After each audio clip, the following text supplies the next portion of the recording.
Good evening, folks. It is clearly October. The season is well started. Yep. And we are starting it off with a freaky film club that is not exactly scare the shit out of you, but it is very freaky. I would think so, yeah. And, of course, I am joined with special guest and very, very good friend, Mitch Grande. Hello, thank you. And I'm your freaky host, Jeremy. That was kind of a weird start, right?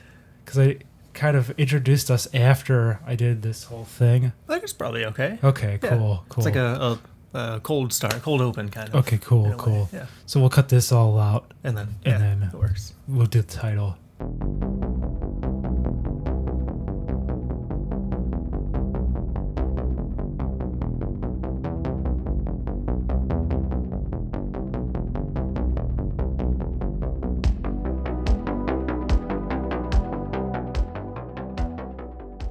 Okay. First of all, Good to go. Take this down now. Getting hot in there already? We're gonna end this shtick already. I cannot commit for the whole podcast, but it is great to have you on the show. Good to be here. It is the very first Freaky Film Club of the 31 days, so I'm kind of considering it a slow burn and just It's a bit of an honor, I feel like. Yeah. Awesome. So we're looking at Coherence, which is from 2013, directed by, we end up getting the people with really hard to pronounce names. Do you have the phonetic pronunciation up for you? Yeah. It's James Ward Byrkit. Byrkit? I don't know, that's me. I don't know the guy. How would you pronounce that? Byrkit. Byrkit. Okay. Yes. Okay. Very good. Glad you're here. Yes. Another good reason to have you here. And we've kind of fallen into now, this is our second movie we've done, and we've kind of taken on like the sci-fi time thing. That's like accidentally a little bit maybe, but yeah. But it's cool. I'm glad you've exposed me to this, because I never would have probably watched it on my own or even heard of it. Right. Yeah, definitely kind of a indie, not well-known type of movie. How did it come on your radar? I think I probably saw it on Hulu, which is still on there, I think. Just long time ago, just looking for horror movies, thrillers to watch. Nice. And like a Cube 2, which we did before, I'm into more of like the thriller type movies than like just pure straight, horrors. Mm-hmm. So it fits. Right. And it this film premiered at Fantastic Fest, I think it was called, and it did well. People really seemed to like it. It got a lot of praise, and it's an example of what you can do with a good idea and like very little. Right. And if you got some cool shots, some cool ideas, some decent actors. We'll definitely get into it, but one thing I think is really cool about this movie is like they tried hard to make the dialogue sound like it was pretty authentic, I thought. Yeah, I agree. And I think that a lot of that is from how much of it was improv. I don't know if you read about that part of it. A little bit, yeah. Yeah, so like a big part of the scripts were just general ideas for things for them to like talk about and do, and then it was the actors' jobs to like fill in and actually make up and have the conversations in the movie. That's neat. Yeah. It's a really cool way of going about doing it, because it really did feel authentic. Yeah. Yep. Yeah, a little cheesy for sure at times, but definitely like pretty natural, I think, especially for the budget and like a bunch of no-name actors. Yeah. So it worked out. Yeah. And speaking of which, so I have it pulled up here because I'm just going to go through the list of who everybody was really quickly, and then I'll refer again most throughout as just their character names. So there was Hugo Armstrong, Nicholas Brendan, Emily Foxler, Elizabeth Grayson, Lauren Meyer, Alex Monaghan. They get harder and harder as you go down the list. Lauren Scafaria and Maury Sterling. And they have a lot of not like huge work, but a lot of these people are actively working and doing things. One actress was in Pirates of the Caribbean. Okay. Another one of those guys was in Buffy, which is the guy who plays an actor. He kind of like, I think, was like poking fun of like that. a meta reference. Yeah. And there was some pretty big stuff that people have done. I think one of the actresses was in Highlander. Maybe. And so there's it's not like there's nobodies, but it's not like there's a lot of big names either. Right.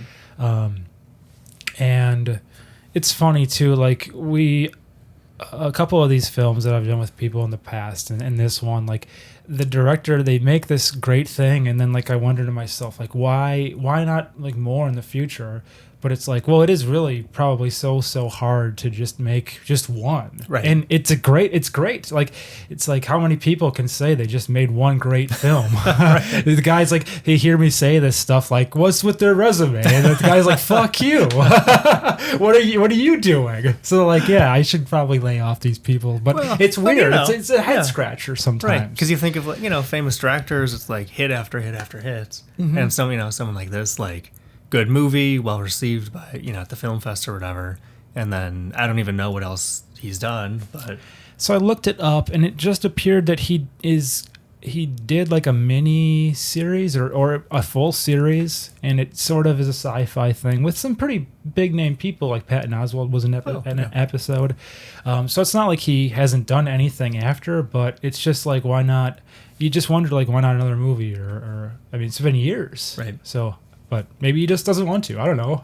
he made his hits, or not hit, but he made a good movie. He's like, you know what? Yeah, I'm done. I did it. Yeah. So, but it was, I thought it was really great, and we'll dive right into this. So, the movie starts with I'm just gonna throw my phone away now. Okay. So it starts with a woman driving and talking on the phone. She's having a really hard time understanding the person on the other line. We, as the audience, it's really muffled. We don't really hear it. And don't really know what's happening quite yet. When the conversation ends, she takes the phone away from her, and it just shatters randomly. Right. Like, it's just really random, yeah.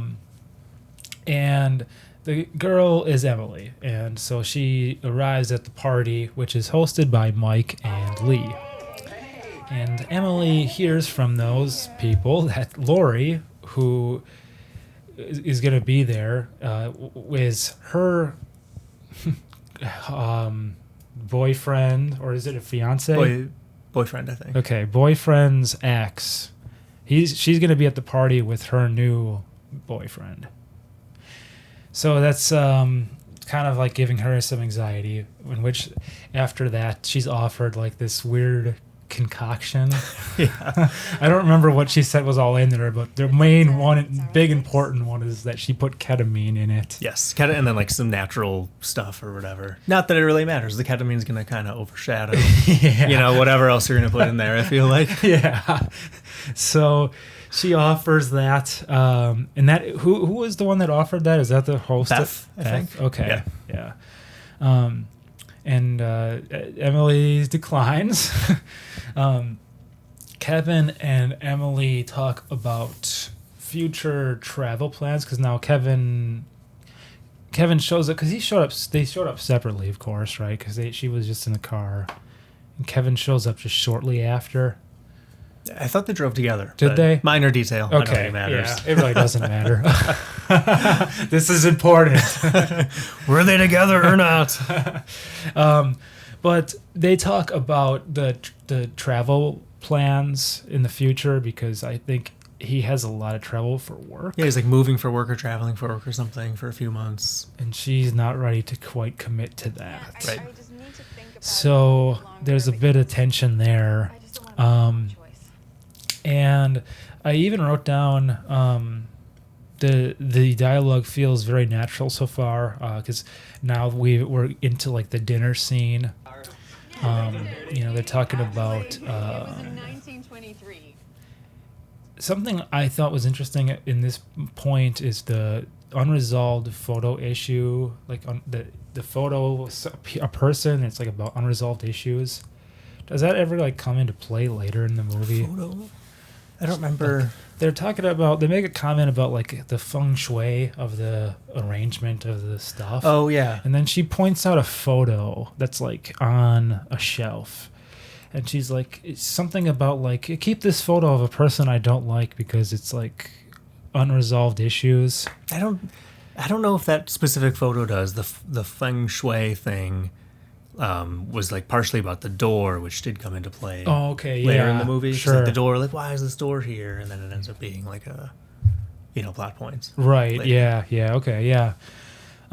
So yeah, and I also just kind of was like, this is where it started to impress me. It was just like, it's cool. It sounds like it does. It, like you said, it's not perfect. There's some weird stuff, but the overlapping and like the attempts at dumb humor, it does sound like they're friends. Right. Yeah. And like multiple conversations happening. Like you're like honestly just watching people like at a dinner party. Like it felt very natural for sure. Yeah. And I don't know if you read this. Maybe you probably did. It's in the guy's living room. That was his actual living room. Oh, I didn't know that. Oh, okay. No. Yeah. That's funny. And that was part of the inspiration. He it was like part Twilight Zone was inspiration, and then like part like what can we do in this just confined space because we have a limited budget and some talented people. Right. So that was really cool. Just his actual place. Right. It goes to show you that like you can do it if you just think. It's like an Xbox achievement. Film a movie in your own home. Yeah. And he did it. He really did it. Yeah. So next, Emily talks about her stage career a little bit and how she didn't end up taking the understudy, and she should have because that person ended up not doing it, and there was this whole thing. So there was, right. The understudy got the role. Yeah. And she passed up, so she like lost out on the whole opportunity. Right. Yeah. Yeah. And so her friends were supporting her. They still seemed, they seemed like a really good group of people. Yeah. And just around this time, Hugh's phone cracks. And it's the same thing. It's just a random, like he holds it up, it's like, and it's a really bizarre event. They for some reason, they keep trying to, like someone's blaming it on Skype. Did I hear that correctly? I don't know if they were blaming it on Skype. They were talking about Skype too. That was a thing back then, right? Yeah. Like calling people on Skype. Yeah. I don't know if they were blaming it on Skype though. Okay. I I was confused. I thought she was trying to blame that incident, like the phone cracking on like the app. I'm like, well, what would that be? Like overheating? Like from too many apps open? I don't know. Yeah. I missed it. Yeah. I don't know. But it cracks. And they're talking a little bit about the celestial thing that's going on. There's a comet going on overhead. It's passing by. Right. And it does have a name. I don't think I wrote down the name of the comet. The Miller Comet, I think. Thank you. Yeah. And we also find out that Hugh's brother is a smart dude. Yep. Like a physicist or something, something or another. Yeah. And for some reason, that's why he pulled the phone out. He like really wanted to call his brother because he wanted to find out like what's going on, because actually the power went out too. That's a big thing. Yeah, that's like the big. I didn't really mention that yet, but the power does go out at this point too. And so he went to call his brother, and they decide to get some glow sticks out, and Hugh and Amir want to leave the house. Right, because they see there's another house with power right up the street, and so they're like, "Oh, we'll go check it out, see what's going on over there." Yeah. So they leave out the front door. Everyone else stays back. M talks about, there's another little bit of dialogue too. I don't know if it's like, I think it's after they leave, where she talks about this event that happens in Serbia, and like it leveled everything, but like only like 2 people died because Serbia. Right. Yeah, like another comet, right? Like, kind of akin to what they're going through. Yeah. So that helps put people at ease. Right. They hear a bang they go to investigate, but they don't find anything. So then the lights come back on shortly after that, and the guys come back, and this time they now have a box, and they. What did I write here? My handwriting is so bad. The guys come back with a box, and Hugh with a blank after blank something. He had a cut on his head. He had an injury. That's what I wrote. Injury. There you go. Yep. That should be a new game on the show. Trying to decipher Mad Libs. Perfect. My notes. Yes, he had a cut on his head, and he's like reluctant to talk about it. Actually, right. They like don't at all. Yeah, he's just kind of like. He's like, I saw. He doesn't want to say what he saw. Nothing. Yep. It's just like we went to the house and like. It was just like he's just freaking out. Like, well, not freaking out. He seems like kind of disheveled though. Yeah, right? He has the cut and he's kind of like weirded out or something. Yeah. So they open the box and it reveals that there's a ping pong paddle inside, and then there's a bunch of pictures of all of them. Right. And each picture has like an individual number on the back. So it's very bizarre so far. And at this moment, I don't know if you remember too much about your first time watching experience, but do you know what was going through your mind at all at this moment? Like, what the fuck is going on? Yeah. Right. Yeah. And that's certainly the intent, because it's at this point in the movie, you really have no idea where it's going to go. And it feels very like you don't know where it's going to go, and you're just very confused, like. There's like these loose ends they're going to tie together somehow, and just not really knowing what it's going to be. Right. Yeah. I definitely was jumping to a lot of different conclusions. I thought like maybe it was like them from the future, and someone maybe took a photo of them in the future, and like it was trying to send them a message. That was my first initial thoughts, but yeah, time travel certainly came to mind as a possibility. Yeah. Yeah.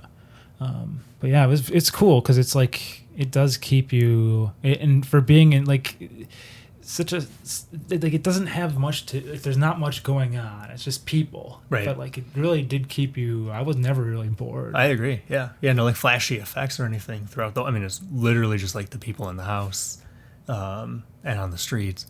No effects, like nothing, but still very engaging, and like you don't want to stop watching because you want to find out what's going to happen. Yeah. So after this moment, they Hugh claims now to actually he does say some more stuff. He claims to have seen an alternate version of them, of the dinner party, not them, but the dinner party, like right. The layout. And so everyone's like, "What the fuck? Like, what are you talking about?" And I don't really remember, but does Amir like back him up? I don't remember. No, I don't remember. Okay. Specifically. And I think Amir's kind of quiet through this part. Yeah. And like Hugh wants to go back right away. Like he's like insisting that they go back. But they're interrupted immediately by someone at the door. Yep. And it just so happens it's a note left by Hugh that Hugh is currently in the process of writing, right? Which he was going to be doing because he was going to go to the house, leave a note, and like say like, "Sorry, this don't mean to freak you out, but like I'm going to use your phone or take something." I forget what. I think try to use the phone. Yeah. But then it turned out, like someone. The note was left right on their front door. Right. So it's like, okay, what the hell is happening now? So yeah, this moment now it's like there's definitely, you get the feeling there's definitely some sort of parallel dimensional things going on. Yep. Yeah, more than just time travel, because it's like multiple events happening simultaneously. Yeah. And which makes you also then think back to like that other event. So it's like the banging, they draw that conclusion too, where it's like the banging from before was them before. Right. Yeah. Right. I don't know if that actually was, I don't know if they realize that now or later, but I don't know if they talk about it. It's implied though. Yeah. Right. Like when you're thinking, or once you understand the full context, I think kind of right. like discover on your own. Yeah. Okay. Yeah. Then they sit there. They try to make sense of the photos. Amir notices that his photo was taken that night. Right. And it's like up against the background. So it would have had to have been taken from the angle of like from the doorway, or actually from someone standing at a table or like behind. Right, but like right in front of them. Yeah. Not like yeah. hidden or something. Right. Yeah. So yeah, they're all freaked out by that. They're trying to come up with an explanation. IM sees that it looks like her handwriting, and M brings up Lori once more. And then I had a good chuckle at the splitting up line, because now they want to like go split up. And one of the guys is like, "We're not splitting up. We're just like going into groups of 2." That's pretty funny. Yeah. And so yeah, they want to go split up and go back to the house.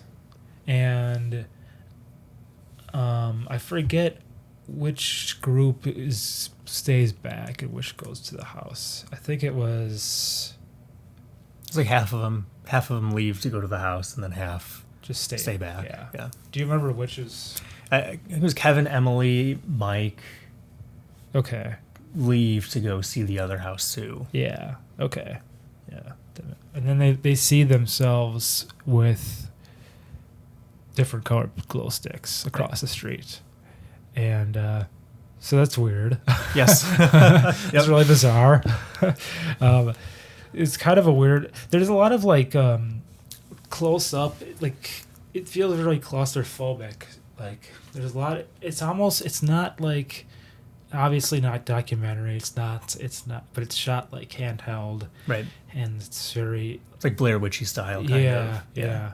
And they never really. You never really get like a lot of like wide. It's just a lot of like up against the people. So right. It makes you feel like kind of like what the hell is happening here. Yeah. And when they're outside, it's dark, right? Because the power's out. It's nighttime, and so like. When you're outside and camera's close, it's all dark out there. It's like, you get that kind of like claustrophobic feeling for sure. Yeah. So it's very effective, very cool scene to have them see themselves. And I read also that, there was someone like that they got to play as a double, I think, for Emily. And then there was actually the guy, I think, who played Mike has an identical twin. Oh, who they got to use. That's funny. So that worked out. So after they see themselves, they grab Hugh's brother's book, which I actually thought that was a good.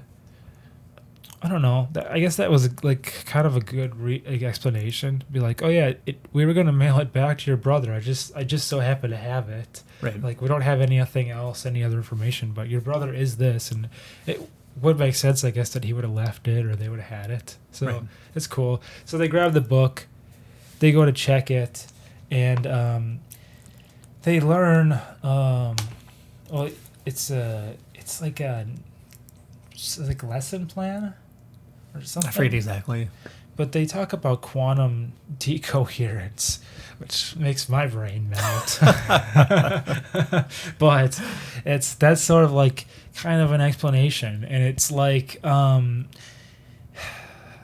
there's also how do you say that? Schrodinger's. Yeah, the cat. Yep.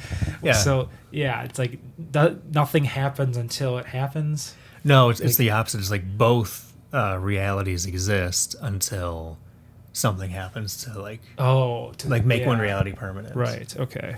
Yeah. As like Schrodinger's cat, like the cat's both alive and dead inside the box at the same time. Yeah. Then when you open it, you collapse into one reality where it's either alive or dead. So that's kind of that's what they're in. Right. They're like in this like limbo of like until the comet passes. It hasn't been determined yet. Right. And that's exactly where it's going, is it's like, and this is when you start discovering kind of like what's going on more, is that, there's like multiple realities. That's why there's other copies of them. And yeah, like they assume that at some point they'll like collapse and end up with just one one reality.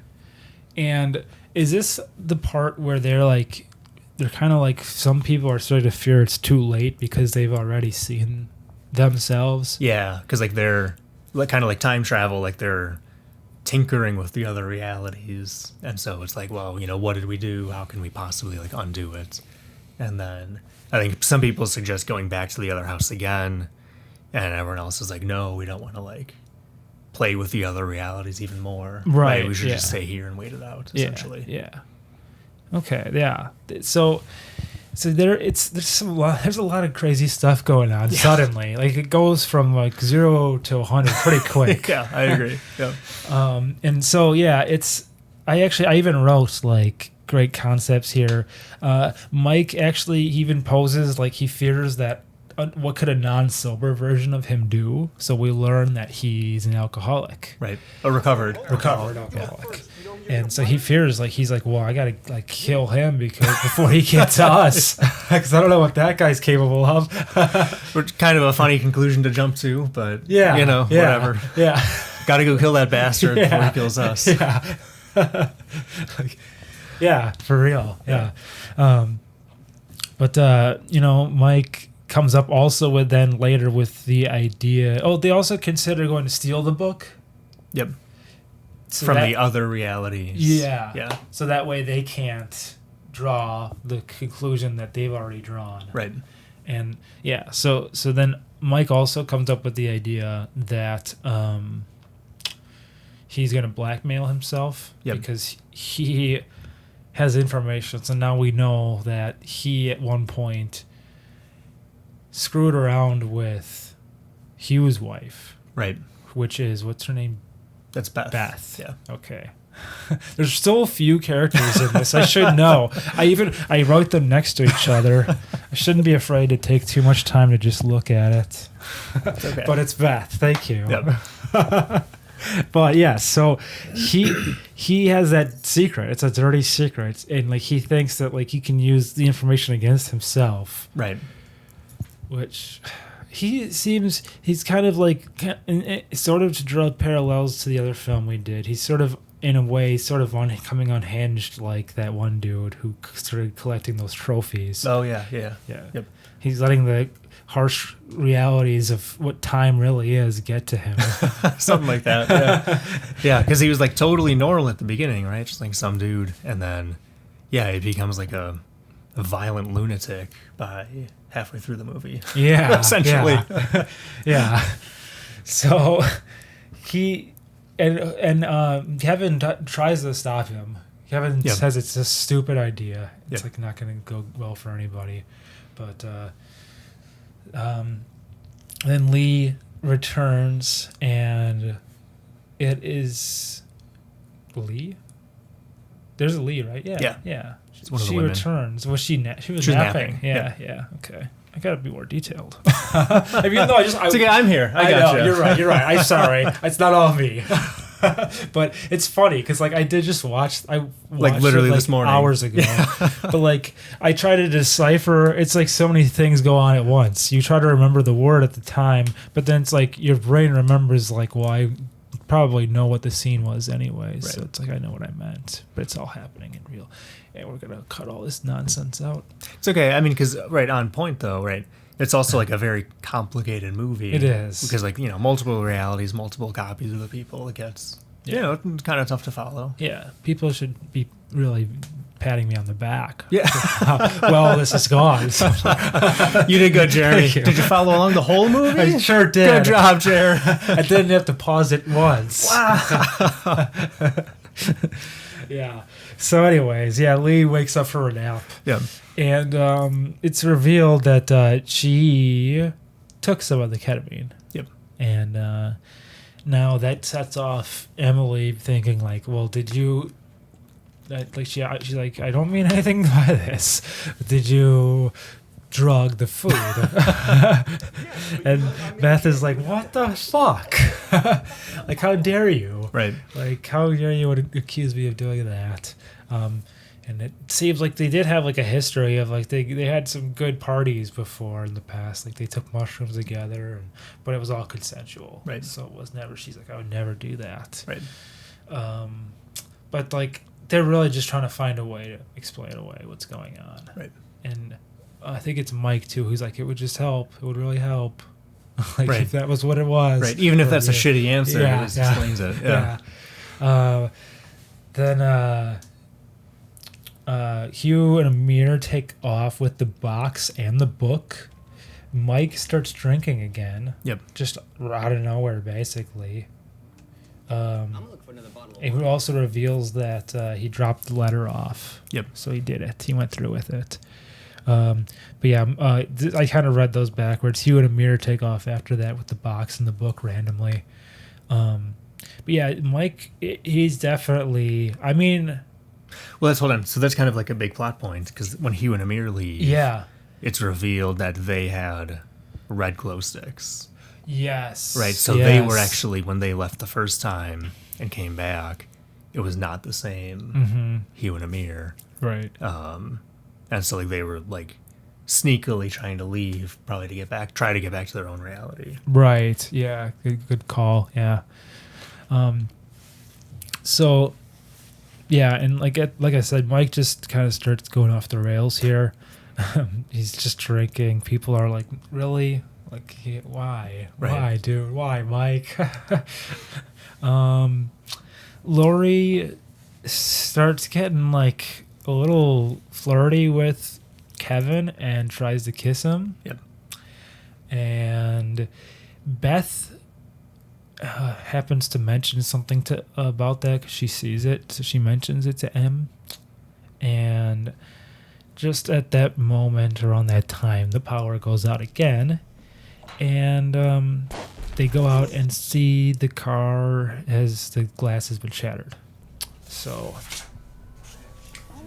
it's kind of like this movie's starting to get like really like we're building up. Like, yeah. Like I still don't know how we're gonna end this thing, and like I actually really am on the edge of my seat. Yeah. Like it's probably I don't know maybe at the 40-minute mark around here, and it's still like where could they possibly go now? What are we gonna do? Right. And you understand what's going on now, right? Like multiple realities, the events keep happening almost because like they broke the window to get the book, but like that already happened in another reality. But yeah, you have no idea how it's going to resolve. Yeah. Still. Yeah. And now Emily at this point realizes that she just spoke to another Kevin outside. Yep. After seeing the window. Yep. She turns around, and the thing that gives it away was he was unfamiliar with something that she mentioned. Right, because they were like talking outside, and then she went and went back inside and mentioned something that happened outside, and he was like, what are you talking about? Yeah. But she was like, I was just talking, like, we just had this conversation. He was like, we haven't. Right. I've been in here the whole time. Right. Yeah, that's crazy. Yeah. So that she freaks out, goes inside, sees Kevin in the other room with everybody else, and he's like, where you been? Right. And so, yeah, things are getting really weird. Hugh and Amir return, revealing that there are more than two realities. There's actually multiple. Like, there's tons. Right. And now they come up with an idea. They try to do something to validate that they are in the same reality. Yep. So, like their home reality. Yeah. So they decide that they're going to use photos of themselves and roll dice, and then write numbers that they get from the dice roll on the back of those photos. Right. And then it's like, oh, wait a minute. That's what they found before. Yeah. And the item too, using a unique item, Right. like a ping pong paddle, and then they list like I think this might be the part where like they list some. No, not yet. Never mind. But yeah, so like they put it together. Yeah. They take the picture of Amir. Yeah. That he was like had to have been taken that night. Yeah. Right. They take the picture of him. Right in the box. Yeah. So there's further tension too with Lori and Em with that photo where she just happened to, I have this photo of him, it's got my routing number on it. It's like, what the fuck, man. Then so they roll the dice. They use the blue marker because they don't want it to be the same color. Yep. And they wear the blue glow sticks, so it makes sense. Amir suggests a random object, and then M deduces that Beth and Lee are from the house. Kevin and Lori are from a different house. Hugh and Amir are from a third house. And Mike is from a fourth house. Right. And because they all left at different times. Right. Yes. And so they're starting to they're starting to piece together, like when they leave and go outside and it's dark, that kind of like they like end up in a random reality. Yeah. After that, so they're starting to piece together kind of like how it works. Right. Yeah. So it's clever how it unfolds because like they don't really. You do have to pay attention. Like they don't really spell it out. No, for they you. don't at all. I'd say. So it's cool. They definitely there's no hand holding, but it's not like I've seen some movies where I'm like I don't get it at all. Like I don't know what happened. Right. Like, So you Google it after. Yeah. You're Yeah. like, what? How did this movie? How does this make sense? Yeah. Like this one, it's like I get it. Yeah. Like I understand. It is complicated, but it is cool that they don't ever beat you over the head. Right. They don't have that summary at the end where the main character's like, oh yeah, it's because of this and like spell it out exactly. Yeah. Right? You gotta piece it together yourself. Yeah, for sure. And there are still some things like I'm going to ask you some stuff later, definitely that I still have a few questions about. But yeah, in this moment now, getting back to it, they I'm lost. Where were we? I think we're on the next page. Yeah, we're over there. Yeah, somewhere. You're right. Yeah. Oh yeah. So they figure out who's like they're all for different houses. That's right. Yeah. So the Mike Blackfit male thing backfires. Yep. And it blows up really badly. Hugh and Mike shout, and Hugh reveals that he's the wrong Hugh. Everybody knew about Right. Yeah. And he. This is just wild because it's like the whole thing is just collapsing. Like everything is like Hugh is pissed now. He thought like everyone was holding that secret from him. Right, because it's revealed that everyone else knew that his wife slept with Mike, and he was the only one in the group that didn't know. Yeah. And he goes around, he's like, you knew, and they were like, yeah, we didn't want to tell you. Yeah. He's like, what the fuck? Yeah. So it's just it's a crazy confrontation here going on. Yeah. It's like really getting climactic. Like Mike's getting really drunk. Yeah. Right. Yeah. They end up fighting. He was yelling. Right. It ends up pretty intense. Yeah. And yeah, he says like the line right before getting punched by Hugh, like, I think like don't you get it? Like I would have fucked your wife in every universe. Yeah, it's like the best line in the movie. He's like, there's 5,000 realities and I fucked your wife in all of them. Yeah. That's awesome. Yeah. So and then Hugh punches him. Yeah. Yeah. So then after that, a really bizarre thing happens where another Mike pops in. Yep. And just punches Mike, knocks him out cold, and leaves. Right. So it's like unprompted. We don't know what was going. Well, I don't know what that was for. I don't either. No. Yeah. Yeah. And they all walk in. Em walks in, and they all kind of. I think they all react to that, and they try to like aid him. I don't remember specifically. I don't know if they kind of. It doesn't really matter, but I think they pull him aside. But what happens after that is important now because Emily starts to walk around, and this is kind of where we're starting to get our big ending here. She starts to look through other houses. Right. So she leaves, starts wandering the streets, and comes across the other the same house in the other realities. And she's looking through the windows, and it's in one of them, they're all yelling at each other. And then in the next, Mike there's two mics tied to a chair. Yeah. Because they're probably beating each other up or whatever, right? Yeah. And she goes to a third house and like, some other, it's empty or whatever. Yeah. Yeah. It's really well done. Yeah. It's cool to see how similar yet how different things end up. Right. Because it's like they are all the same people at the end of the day. Right. But just a little bit of these tiny things that they could just change it. Right. Yeah. So she eventually ends up at going to a house that I guess the best way I can describe it is like it just looks normal. Yeah. She like looks in the window and they're just like talking or playing a game or something. Like totally normal. Nothing weird at all. The power's on. There's no fighting. Like they don't look under distress at all. Right. So she decides to come up with a plan, and she sees herself. Excuse me.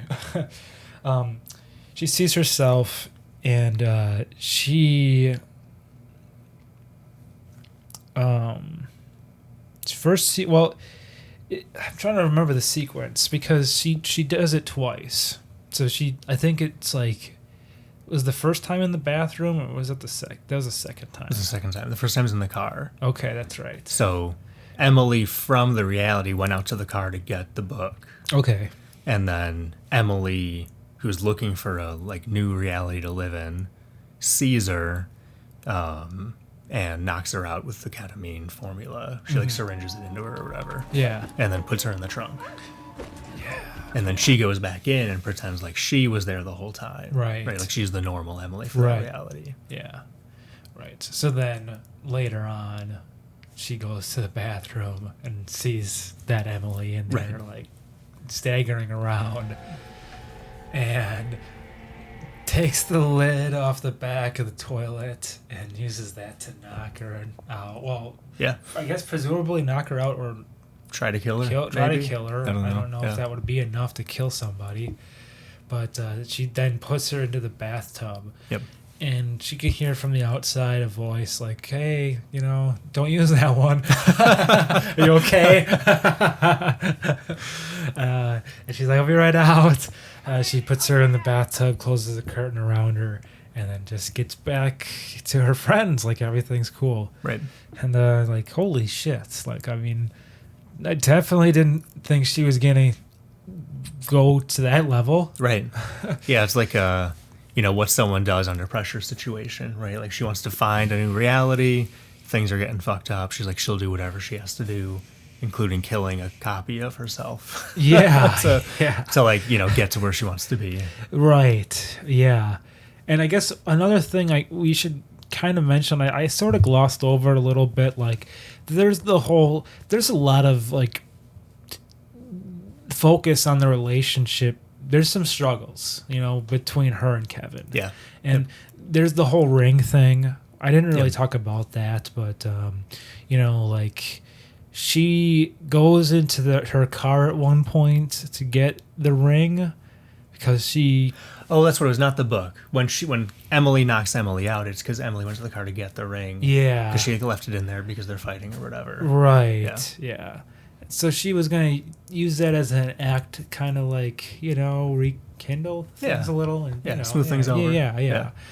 But, he the version in the reality that they're in doesn't really take that well at all. And I think that's also, that I'm certainly this whole thing is all this is like weighing. It keeps weighing more and more and more, and like I don't know if it wouldn't be enough to maybe. Well, it's hard to say because I've never been in a situation where different realities are collapsing. Hasn't happened to you?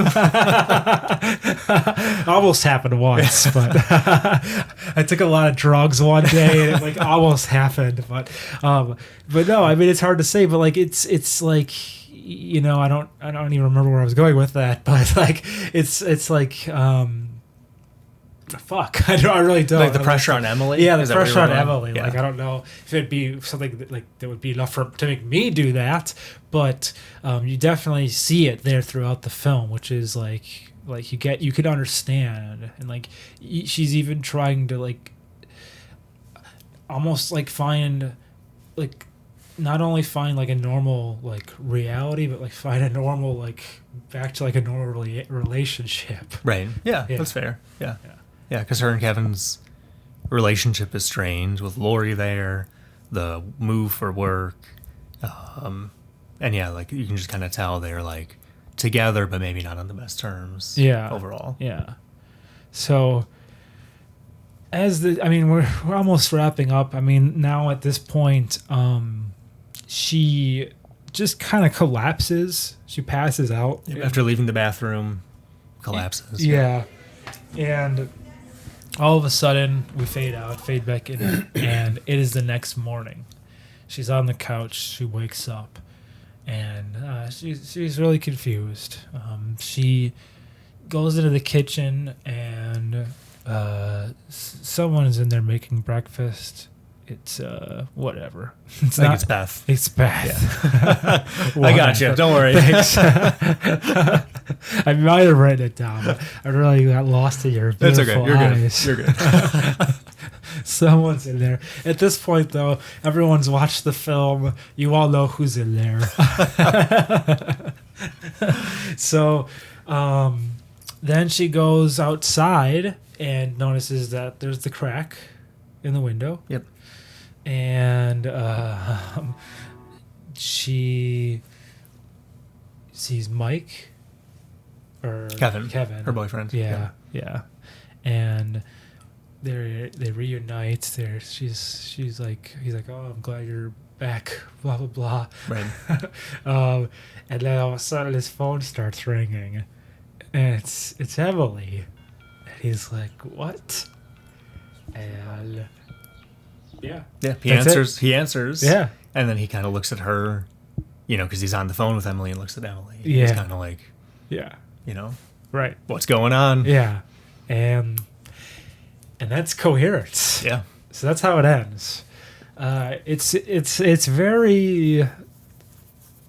I think I know kind of what to like. What do you What do you think about that? About what? The ending or the whole thing? Let's talk about the ending first. Okay. So I thought it was, it's like almost cliffhangery because you see that look and it's like there could be a whole nother movie almost of like Kevin and Emily trying to like untangle that. Right? Yeah. And they, there isn't obviously, but it does feel kind of like a weird place to leave off. And it's obviously intentional because it feels intentionally really unresolved. Yeah. Right, because there's two Emilys in this reality. Yeah. Is what, is the implication of that. And you have no idea how they're going to resolve that. That was my question. It was like, is that what happened? It's just, it's like another Emily just got stuck. And that's like the comet now has passed. Yeah. Yep. So this is it. Yep. Okay. It's the only reality left. That's okay. That's what all the other realities are gone. Sure. Yeah. Okay. Yep. That's what I thought. Yeah. But I wasn't 100% sure. Because they talk about it in the movie a little bit. I think it's Hugh kind of describes how, like, at some point, and I think he either says or it's implied after the comet passes, there will be decoherence, which is where all the realities like collapse back into one. Right. Yeah. Coherence is when there's more than one, and then there's a collapse at the end. Right. Yeah. So yeah, it's like you kind of just have to figure out on your own or fill in your own blanks on what you think is going to happen. Right. Yeah.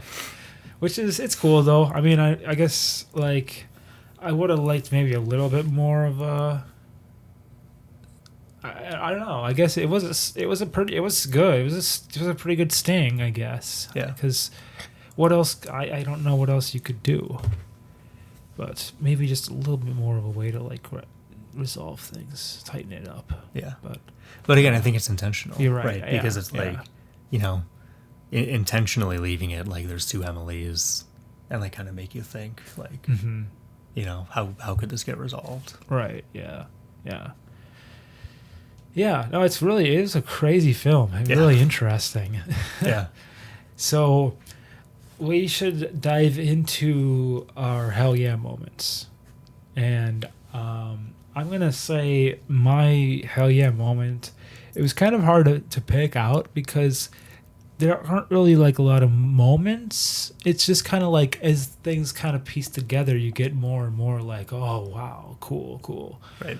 So I just said, like, I would say it was when she looked through the windows at the end and looked at the different versions. Right, when she's like looking for a reality. Yeah. Yeah. Because it was cool to see their takes on what different living room scenes would be. Yeah. And, like, especially the two mics tied up. Right. Like, that was clever. Yeah. Yeah, I agree. I think it's one of the best moments of the movie for sure. Especially because I think at the time when she starts doing it, you don't really know why she's doing it. Mm-hmm. Right? Like she leaves and it's almost like she's like stumbling around in the dark. Yeah. Like coming across these other realities. And then she comes across the normal one. And then you start to realize that she was like looking for a place to live, essentially. Yeah. Right? Because you don't know that, you know, because there's no dialogue for that part. Right. She just leaves and starts walking away. Yeah. Essentially. She's just like, what's going on? Right. Yeah. But I think my hell yeah moment would be when the group on the street sees the copies of themselves for the first time. Okay. With the blue glow sticks, because that's the first time where you really, like it is super clear, really hits you that like multiple realities, right? Multiple copies of them, and it's like very, it really like opens the door to how the rest of the movie's gonna play out. Yeah, for sure. That's cool. Yeah, I thought that was a cool moment as well. Yeah. As far as a final rating goes, I'm going to give this movie 4 ping pong paddles out of 5. I think it was cool. I'm really happy that you exposed this movie to me. It just goes to show you, like I said, what you can do with just a cool, clever idea and a low budget. Yeah. And just like some talented friends. Yeah. And it really keeps you guessing the whole time, keeps you on the edge of your seat. It was fun. Yeah. How about you? Yeah, 4 out of 5 for sure, no doubt. I think the total budget was like $50,000 or something. Wow. Like really low. And yeah, I think probably my favorite like thing about it is how a lot of the dialogue was improv. Oh yeah. And it really, made it feel natural. Probably more natural than if it was scripted. Mm-hmm. And I think it worked really well for the type of film it was. Agreed. Yeah. Right on, man. Well, there was another thing I was going to ask you that I forgot to ask. It was going to be at the front of the show, but I'll ask you now. Okay. And it's about different realities. And, have you ever thought about this? I definitely find myself thinking about this, like different moments, like how just different decisions could have changed your life and like how different your life would be if you made those decisions. Yeah. Like I find myself thinking about that often. Yeah, for sure. It's like our lives are a culmination of like a trillion decision points up to this point. Yeah. Yeah, I think about that sometimes too. There's a lot of moments that we've had specifically that could have gone one way or the other. Like that time we almost got hit by the car. Yeah, right? Yeah. 1 second later, one of us could have had a lifelong injury. Yeah, exactly. But yeah, it's pretty wild, and it's such a fun concept to play around with. Yeah. And I really do enjoy it. I think it whether or not we want to stick to that theme, there are plenty of movies that continue to do this that we could check out. Either way, I guess this is a good place to wrap up, unless you had anything else you wanted to say about this. Yeah, there's one final thing that is interesting about the movie, which I didn't even catch until reading about it even after watching it twice, is at the beginning of the dinner party, Mike's the actor, and he's talking to Lori, or they're all sitting around, and Mike's talking about how he's in some show. Mm-hmm. And Lori's like, oh, I watch that show all the time. I don't recognize you in it. And that's never really resolved or referenced again directly, but the underlying implication is that already there's like alternate realities happening, because she's like, I watch that show all the time, and he's supposed to be the main character in it. Yeah. And so how could she not recognize him? Right? Yeah. He's like, oh, and, she's like, oh, maybe because you're not on TV, you look different or something. Yeah, that's and everyone else is interesting. like, what are you talking about? He's like the main character. How could you not know? Yeah, I didn't even think of that. Yeah. That's cool. And there's another one too that has to do with I forget the specifics, but with Emily being the understudy versus the thing, I think it was Lori again, was like, she thought she was like the main character, not the understudy or something. Yeah. So it's like Lori already specifically at the beginning of the dinner party is like from another reality or something. Because like she like has this different, like it's similar, but she has like a different perspective on the things. That's interesting. Yeah. That's cool how they that kind of sprinkled those things in. Yeah. I'll have to go back now and I want to watch keep that an scene eye out. again. Yeah. And yeah, it's fun, like, because I watched it once 10 years ago or whatever, and then watched it again, more recently, and watching it the second time and knowing how it's going to play out. Like classic for a lot of thriller movies or like psychological movies like this, like you can see how all the pieces are coming together, and like it's a lot more interesting to watch almost, because you know what's coming, and so you can start piecing together all the little clues in a way you couldn't the first time. Right. Yeah, for sure. So. They also they mention a movie at a certain point in this movie called, I think, Sliding Doors. I don't remember that. It's another movie. I have heard of it. It kind of is the same. It plays around with stuff like that, where like it actually, I don't know exactly if it's like at the same time or if they show you at different moments, but it like shows you what like a person, like if they're just making different branching paths. Okay. So it's kind of interesting.